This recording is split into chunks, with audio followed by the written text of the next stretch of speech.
মানে মনে করছে আমার চারদিকের বাকি মানুষগুলো যদিও মারা গেছে, ওরা বোকা ছিল এই কারণে মরে গেছে, আল্লাহর রহমতে আমি যেই চালাক, আশা করি আমি মরতাম না। উনি মারা যাবেন। আপনার চাইতে চালাক, বুদ্ধিমান, শক্তিমান মানুষ পৃথিবীতে আগে বেশি ছিল। হযরত আদম আলাইহিস সালাম 60 হাত লম্বা ছিলেন। কয় হাত? 60 হাত।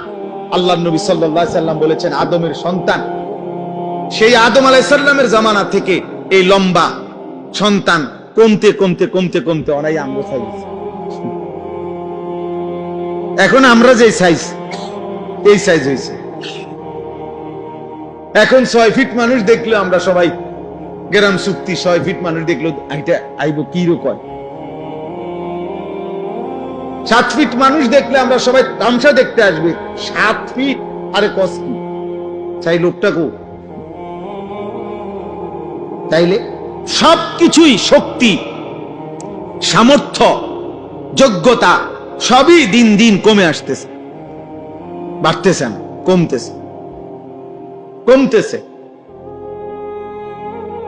তাইলে আমাদের চাইতে শক্তিধর আওয়ালাম ইয়ালাম আন্নাল্লাহা قد أهلك من قبله من القرون من هو أشد منه قوة وأكثر جمعا। আল্লাহ তাআলা বলেন, হায় বান্দা, আমার প্রতিটা বান্দা তাদের ভাবা উচিত আমি আল্লাহ ইতিপূর্বে তোমাদের প্রত্যেকের পূর্বে তোমাদের চাইতে শক্তিতে বেশি, সম্পদে বেশি এমন অসংখ্য জাতি, ব্যক্তি, গোষ্ঠী, সম্প্রদায় আমি ধ্বংস করে দিয়েছি। আমি 40 হাত লম্বা মানুষ, আজ জাতি ধ্বংস করে দিয়েছি।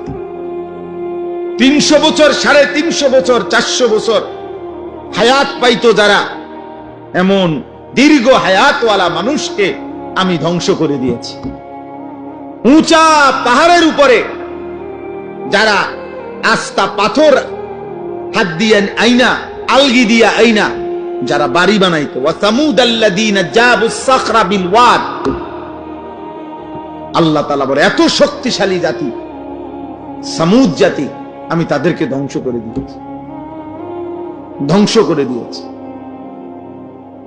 আজ জাতি, কোরআনে আছে, হাদিসে আছে, কোরআনেও আছে, আইয়ুনা আশাদ্দু মিন্না কুওয়া, যারা প্রতিনিয়ত বলতো এ নবী আমাদেরকে আযাবের ভয় দেখাইও না, আমাদের চাইতে শক্তিতে বেশি এই গোটা সৃষ্টিতে আর কেউ নেই।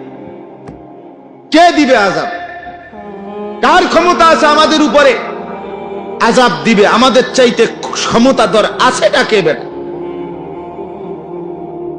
আল্লাহ তাআলা যেন বলছেন আরশে আজিম থেকে, নাফরমান আমি আছি, আমি আল্লাহ, আমি আছি, আমি দিচ্ছি, শোন আযাব দেখ। তো আল্লাহ কোরআন কারীমের মধ্যে বলছে 7 লায়ালিন ওয়া 8 আইয়াম, 7 রাত 8 দিন এক টানা এই নাফরমান জাতির উপরে আমি তুফান লাগাইছি, ঝড় তুফান চলছে 8 দিন 7 রাত এক টানা। আল্লাহ তাআলা বলে 7 দিন 7 রাত 8 দিনের তুফান শেষ হওয়ার পরে একটা বাচ্চা, বুড়া জওয়ান একজনও বাঁচে নাই, বরং পুরা জাতি লম্বা লম্বা খেজুরের গাছ ভাঙ্গা ভাঙ্গা ঝড় তুফানে যেমন ভাঙ্গা পড়ে, এই লম্বা লম্বা 40 হাত লম্বা মানুষগুলো এইভাবে সবগুলো কাটা খেজুর গাছের মতো মাটিতে পড়ে ধ্বংস হয়ে গেছে। কাআন্নাহুম আজাযু নাখলিন খাবিয়া।